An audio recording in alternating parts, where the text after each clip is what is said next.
10,000 hours local time, 5 men in the Eastern Pacific thought they were ghosts. Unseen, untouchable, invisible. Their boat wasn't crawling like the fishing vessels around these waters. It wasn't creeping along at 12 knots. Nets out, hoping for tuna. No, this one was slicing the ocean at 50 knots. 4 Mercury outboards shrieking at redline. Anyone watching would know immediately. These weren't fishermen. These were smugglers, and they were already 2 hours late to their own funeral. Inside, the go-fast confidence floated as thick as the diesel fumes. The crew had done this run 18 times before. Same corridor, same boat, same protection. Money delivered in brown envelopes to men whose names they'd never say aloud. Everything was predictable. Everything was routine. To them, it was math. Cargo worth $42 million on U.S. streets. Divided 5 ways, minus the cartel's cut, minus the fuel. $2 million apiece. Enough to vanish in some beach town with no extradition. Enough to live forever. The helmsman kept one hand glued to the throttle, the other flicking between his GPS and the compass. Still on course, still on time. Beneath the blue tarps lashed across the deck, the payload sat silent and heavy. Cocaine doesn't argue. Cocaine doesn't panic. Men do. But not these men. Not yet. They were used to this. Used to the humming rhythm of 4 300-horsepower engines tearing water into white shrapnel. Used to the endless blue horizon. No patrols, no shadows. Nothing but freedom. Except freedom was an illusion. At 25,000 feet, where the air thinned and the ocean was just a shimmering sheet of glass, an HC-130J Super Hercules had been circling since sunrise. Its AN/APN 241 radar swept 200 nautical miles in every direction, tagging merchant vessels, cargo freighters, shrimp boats, even rogue yachts. Hundreds of radar blips, most harmless. But at 0800, one track had lit up red on the operator's screen. Speed wrong for a fishing boat. Course off the shipping lanes. No AIS transponder. That was 3 strikes. The sensor operator leaned into his console, fingers dancing across controls. He toggled the Starfire 380 HD camera, zooming in from over 100 miles away. The ocean blurred, then sharpened into something intimate. The screen filled with the ghost. 4 screaming engines.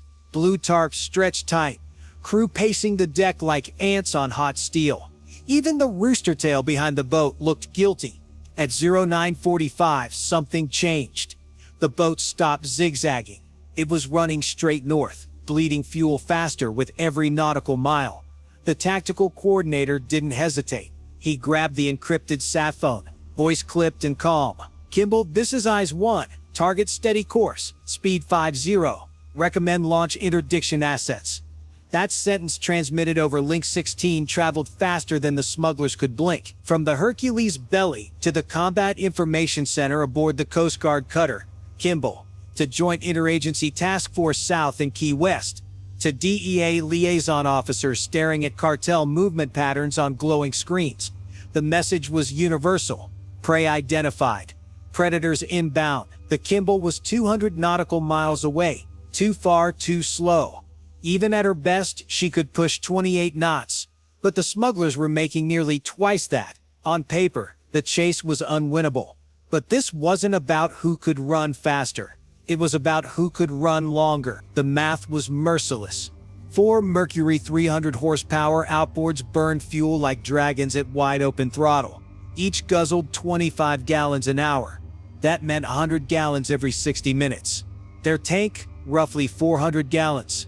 By 1,000 hours, they'd already burned half their supply. At this pace, they had 2 hours of fuel left. The rendezvous point, likely a mothership waiting in international waters, was 3 hours away. Someone in the cartel's logistics chain had miscalculated, or maybe the smugglers had simply pushed harder in the first sprint, burning away their cushion. Either way, physics was turning traitor. The Kimball didn't need to catch them. It just needed to keep the pressure constant, box them in, and wait for their lungs or their engines to collapse. That pressure was about to arrive with rotor blades and a gunner trained to do the impossible.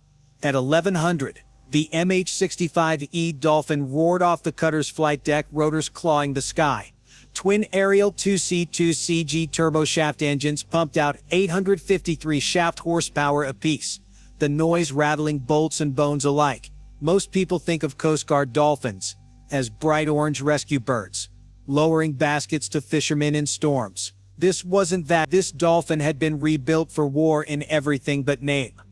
The pilot yanked the nose east, climbing hard toward the intercept point.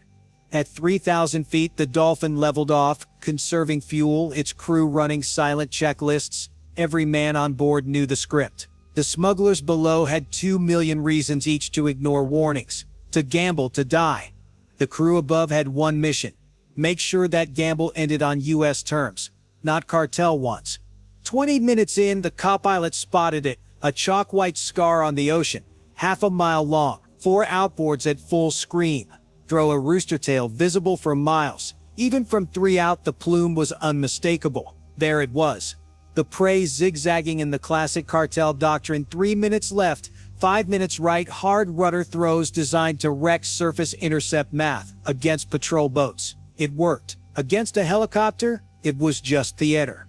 From 3,000 feet, the smugglers were ants on a glowing chessboard. The Dolphin cut straight lines while the boat wasted fuel in zigzags, each evasive maneuver shortening the time left in their tanks. The smugglers didn't know it yet, but they were racing against 2 clocks. The helicopter's endurance and their own dwindling gallons of freedom, sloshing in aluminum tanks. Down on the deck, the helmsman checked his GPS again, sweat mixing with salt spray on his brow. He knew they were burning heavy, knew they'd need a miracle to make the rendezvous, but none of them spoke it aloud. In the cartel, doubt could be deadlier than bullets.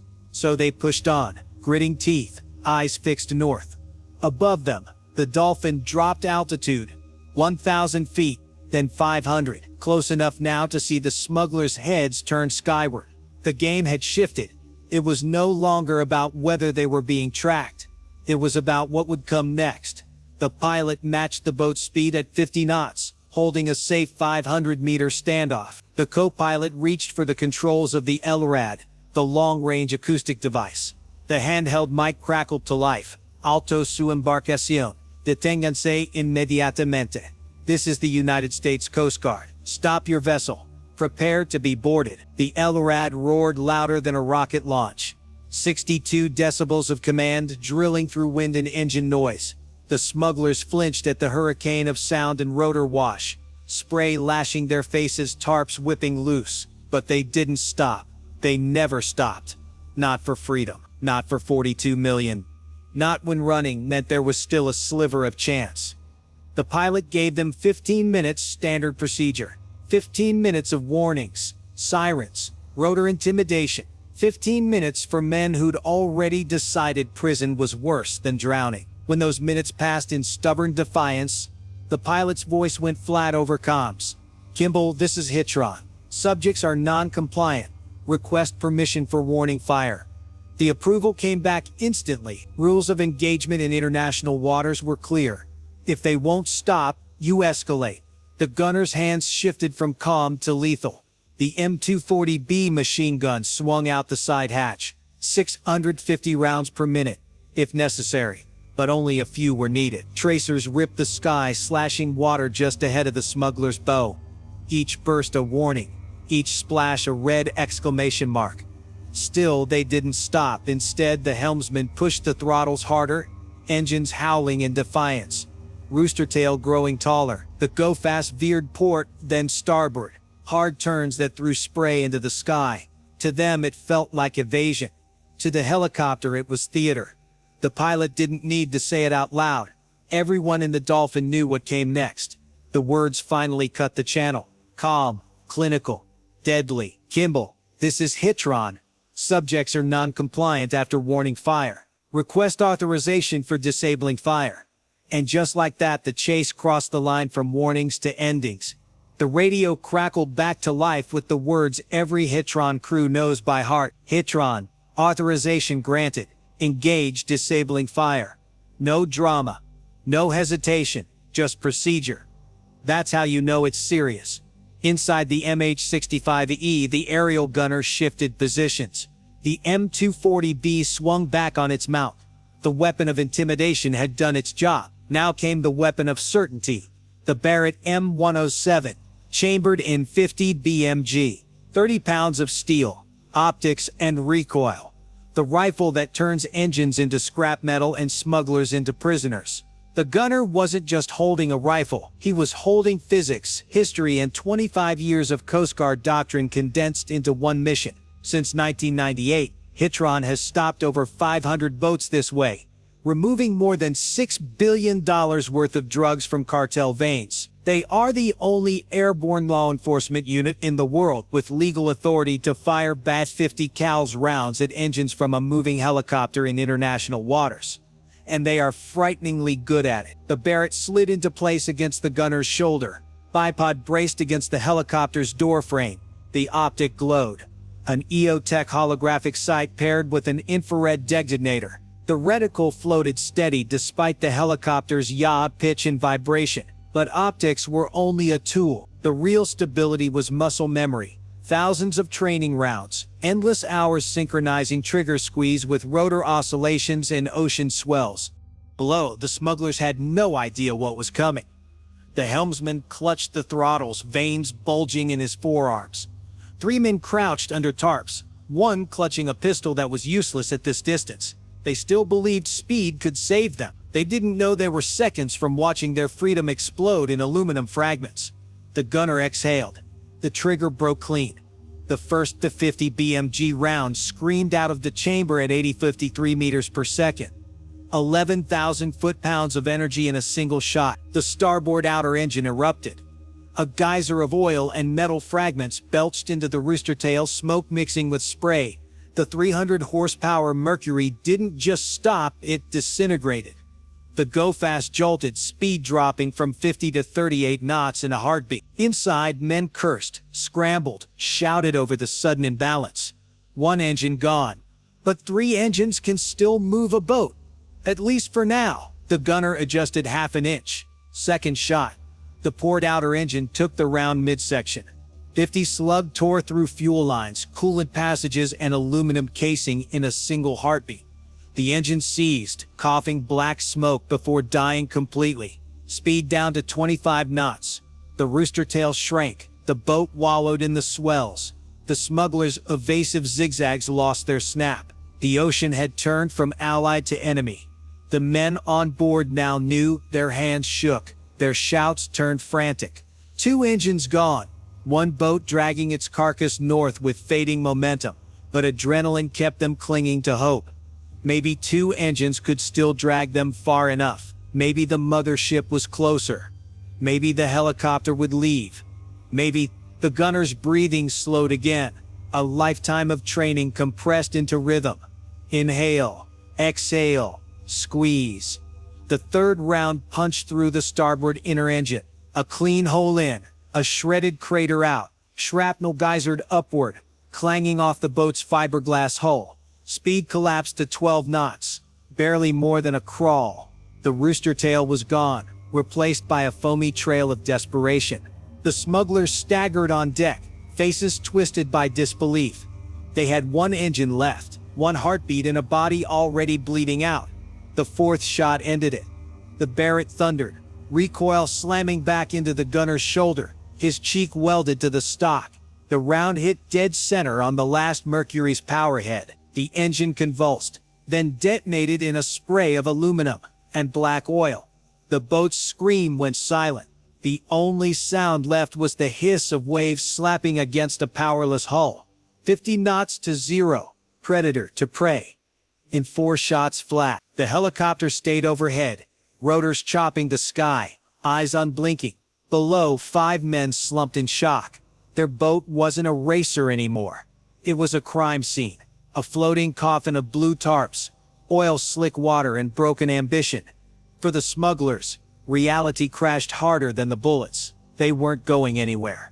The only decision left was whether to lift their hands or take their chances in 2,000 miles of open ocean. Prison suddenly didn't seem so bad. The go-fast was dead in the water. 4 engines silenced, their once deafening roar replaced by the hollow slap of waves on fiberglass. Smoke and oil shimmered on the surface, spreading like a stain across the Pacific. Above, The MH-65E circled with steady menace, rotor wash scattering spray across the crippled hull. The smugglers sat in stunned silence. Their gamble had collapsed in less than 90 seconds of disabling fire. But the Coast Guard wasn't finished. On the Kimball, the moment authorization for disabling fire had been granted, another team was already preparing. 12 men from Tactical Law Enforcement Team South, known simply as TACLET, suited up. These weren't ordinary Coast Guard boarding officers. TACLET operators trained for opposed boardings. Environments where men with millions of dollars at stake had no reason to cooperate. They wore level 4 body armor integrated with flotation systems. Helmets fitted with COM SIM-4A1 carbines slung across their chests. Every buckle, every strap, every round had a purpose. At the call, two 26-foot over-the-horizon ribs, rigid hull inflatable boats splashed into the water, engines roaring as they punched forward. Each RB carried 6 operators, twin 470 horsepower diesels driving them at 45 knots. They weren't just fast, they were agile, designed to carve through swells and close distance with surgical precision.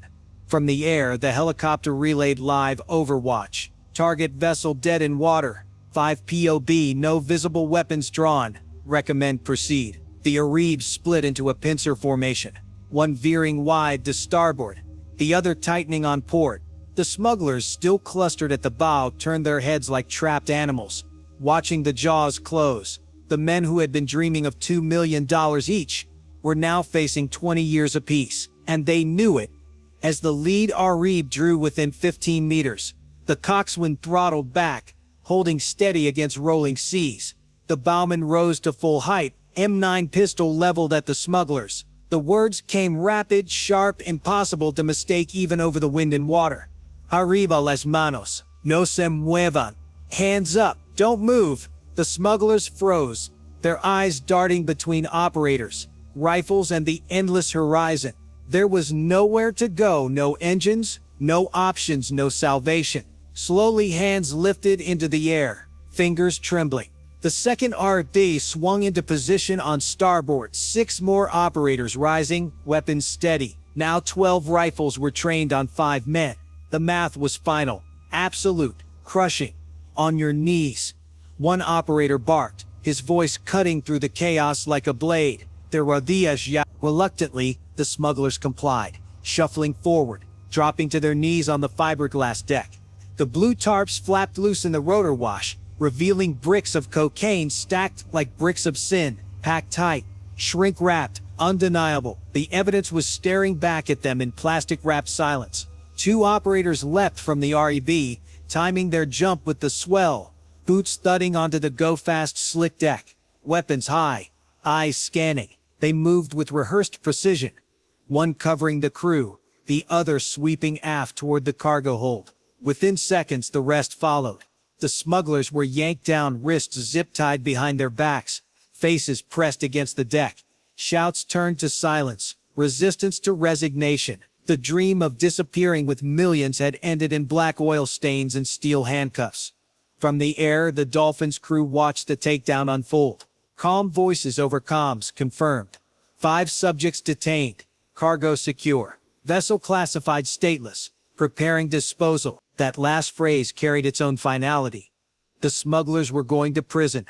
The cocaine was headed for evidence lockup. But the boat had another fate waiting. The Kimball's crew called it by a dark nickname, the Viking funeral. A stateless vessel carrying contraband doesn't get a tow back to port. It gets erased from the ocean. The operators spread accelerant across the deck, dousing fiberglass tarps and the fuel that had once promised freedom. With practiced indifference, one of them struck a flare and tossed it into the hull. The bright red stick clattered once, twice, then blossomed into flame. The smugglers twisted their necks to watch. Their million-dollar chariot ignited in an instant, flames licking the tarps, consuming the very cargo that had lured them into this trap. Within minutes, the boat was an inferno. Black smoke boiling into the sky, visible for miles. They didn't just lose their engines, their freedom, or their payday. They lost the very symbol of their independence. By the time the hull cracked and slipped beneath the waves, the smugglers were already bound, seated in the ribs, spray hitting their faces as the tackled operators ferried them back to the Kimball. Their silence was total. No curses, no begging, just the quiet understanding of men who had made one fatal miscalculation, thinking the ocean was empty when the sky was watching. The Go-Fast burned like a floating torch, its fiberglass hull collapsing inward as the flames devoured it. The ocean hissed and spit where fire met water, sending up plumes of steam that mingled with black smoke. From above, the MH-65E circled like a hawk, the gunner's rifle now cold, the crew watching their handiwork dissolve into the Pacific. This was no victory celebration. There was no cheering, no fist-pumping, just procedure, just another day. The smugglers sat bound in the reefs, heads bowed, the salt spray stinging eyes already swollen with defeat. Each man stared at the waterline, maybe imagining slipping free of the cuffs and diving overboard. But imagination was all they had left. With 200 miles of open ocean between them and land, there was no escape, no miracle, just prison, waiting like a black hole to swallow decades of their lives. On the Kimball's deck, sailors lined the rail, watching the inferno, until the last flames sputtered out. Then came the silence, an eerie quiet after the storm. The smugglers were hauled up one by one, marched across steel, non-skid decks, and escorted below. The bricks of cocaine were stacked and documented, each one photographed, tagged, and logged. Evidence for a courtroom, thousands of miles away. The helicopter landed with precision, rotors chopping down to a lazy spin. Its crew disembarked like men returning from a long commute, helmets tucked under arms, faces unreadable. They didn't strut. They didn't boast. They didn't need to. Their success rate spoke louder than any story. 4 engines disabled in 4 shots. It was clinical, predictable, routine. And that's what made it terrifying for the cartels, at least. Back in Key West, Joint Interagency Task Force South would add this interdiction to their tally, slotting it into a spreadsheet of seizures, arrests, and asset denials. Another $42 million worth of powder cut off before it ever touched American soil. Another smuggling crew taken off the board. Another line in the endless war against a business that never sleeps. But the ripples would spread further. Somewhere in a cartel boardroom, someone would have to explain how 5 men, 4 engines, and millions of dollars in cargo simply vanished. There would be questions, accusations, maybe consequences far harsher than a U.S. courtroom. Failure has a cost in the cartel world, and it's paid in blood, not paperwork. For the Coast Guard, the mission didn't end with the fire. It ended with silence. The silence of a dead boat slipping neath the waves. The silence of smugglers cuffed in a steel hull. The silence of the ocean reclaiming another failed gamble. By nightfall, the Pacific was empty again. No smoke, no debris, no rooster tails cutting the horizon. Just blue water, stretching unbroken to the curve of the earth. To anyone passing by, it looked like nothing had happened at all. But the men on the Kimball knew better. The ocean had witnessed a hunt that day, and the predators had won. No engines, no options, no escape. Just the long, quiet ride back to port, where the smugglers would trade salt air for concrete walls, and the freedom of the sea for the silence of a cell. And tomorrow, somewhere else on the endless ocean, another Go-Fast would try its luck.